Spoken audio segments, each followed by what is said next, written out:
तो भगवान के नाम की बड़ी महिमा महाराज। कहूँ कहाँ लगी नाम बड़ाई, राम न सकहि राम गुण गाई। और इस कलिकाल में भगवान के नाम के अलावा कोई दूसरा आश्रय नहीं है, कोई दूसरा सहारा नहीं है। एक व्यक्ति था तो बड़ा परेशान रहता, बड़ा भगत था भगवान का, भगवान से बड़ा प्रेम था, लेकिन वृद्धावस्था आई, अब जाने का जब समय आया तो बड़ा चिंतित हुआ। क्यों चिंतित हुआ?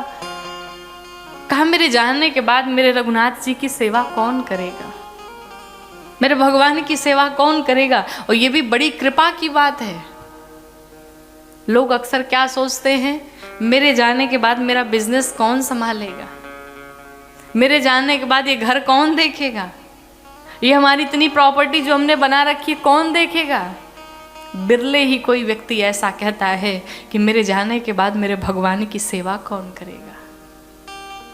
उस पर भगवान की कृपा है, और ये भगवान की, संत भगवान की, गुरुदेव भगवान की जिस पर कृपा हो जाए वही व्यक्ति ये बात सोच सकता है कि वो संपत्ति के बारे में तो हम सोच रहे हैं जो संपत्ति हमने बनाई है, लेकिन इस संपत्ति के बारे में कौन सोचेगा कि मेरे जाने के बाद मेरे नाथ की सेवा कौन करेगा, मेरे भगवान की पूजा कौन करेगा। और जो ऐसा विचार रखता है उस पर मेरे रघुनाथ जी की कृपा सदैव बनी रहती। वो सोचा कि मेरे जाने के बाद इनकी सेवा कौन करेगा। लड़का बड़ा कुछ पूर्व प्रारब्ध था कि लड़का बड़ा नास्तिक निकल गया। संत भगवान आए, अपनी सारी बात बताई, कहा महाराज बड़ी समस्या है, इसे कुछ सिखाइए, कुछ पढ़ाइए, ये थोड़ी भक्ति करे। संत भगवान ने बेटे को बुलाया, कहा राम का नाम लो।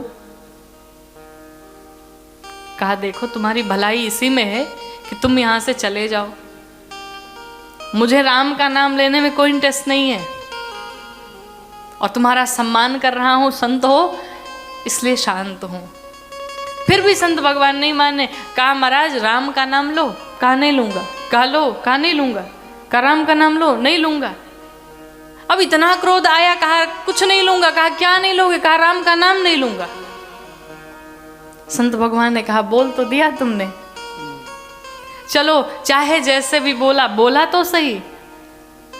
एक काम करो, ये तो निश्चित है कि मरने के बाद तुम्हें नरक होगे, रो नरक की सजा सुनाई जाएगी।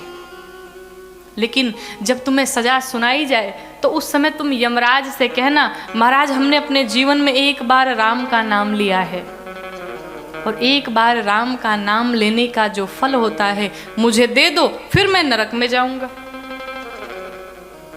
जीवन बीता, मृत्यु को प्राप्त हुआ।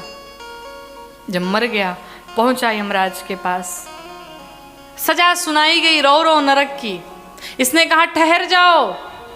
क्यों भाई? हमने जीवन में एक बार राम का नाम लिया है। दूतों ने कहा तूने कब राम का नाम ले लिया, बड़ा नास्तिक। कहा फिर से हमारा खाता जो है चेक किया जाए। अब रजिस्टर चेक किया गया तो देखा गया इसने जीवन में एक बार राम का नाम लिया। वो भी कैसे? तो क्रोध में लिया। कहा महाराज इसने क्रोध में राम का नाम लिया है, प्रेम से भी नहीं लिया। कहा जैसे भी लिया, लिया तो है, अब बताओ इसका फल क्या है। यमराज सोचे पहली बार ऐसा केस आया है, इसका फल क्या होगा ये तो मुझे भी नहीं पता। चलो ब्रह्मा जी के पास चलते हैं जिसने सृष्टि को बनाया। ब्रह्मा जी के पास गए। ब्रह्मा जी से जा कर के पूछा गया भाई एक बार जिसने क्रोध में राम का नाम लिया उसका फल क्या है। ब्रह्मा जी ने कहा ये तो मुझे भी नहीं पता। फिर अब सभी मिलके भगवान शंकर के पास गए। ये बहुत राम राम जपते रहते हैं, चलो इनसे पूछते हैं। भगवान शंकर के पास आए, महाराज एक बार राम का नाम अगर कोई ले ले उसका फल क्या है।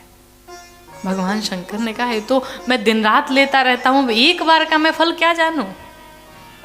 सब बड़े परेशान हुए। भगवान शंकर ने कहा एक काम करो, ये जिसका नाम है हम सब उसी के पास चलते, वही बताएगा क्या है।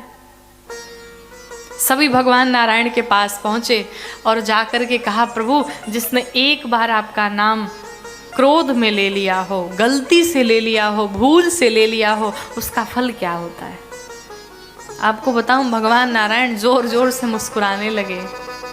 कहते हैं आप सब पागल हो गए हैं। क्यों प्रभु? कहा समझ में नहीं आया।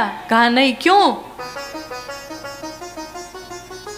कहा जो संत महात्मा करोड़ों जन्म तक तपस्या करके ब्रह्मा जी का दर्शन नहीं पाते, भगवान शंकर के दर्शन के लिए तरस जाते, युग युग बीत जाते, मेरे दर्शन नहीं पाते, और आज इसने ब्रह्मा जी के दर्शन किए, शंकर जी के दर्शन किए, और अंत में मेरे पास भी चला आया, तीनों त्रिदेवों के दर्शन कर लिया, अभी फल पूछते हो?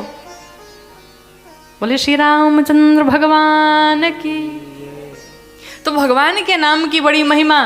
कहते हैं कि भाया को भाया अनख आलसा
कुभाए अनख आलस हूँ।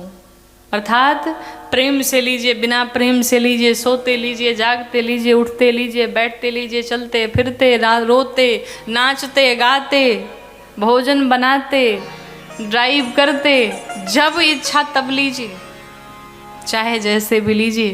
कहते ना घी के लड्डू, उसे तोड़ के खाएं या डायरेक्ट निगल जाए, आनंद तो उतना ही मिलेगा। उसी प्रकार से राम का नाम भी घी का लड्डू है, तोड़ के खाइए या डायरेक्ट खा जाइए, आनंद उतना ही मिलना है। चाहे जैसे भी लीजिए, नाम का बड़ा प्रभाव है।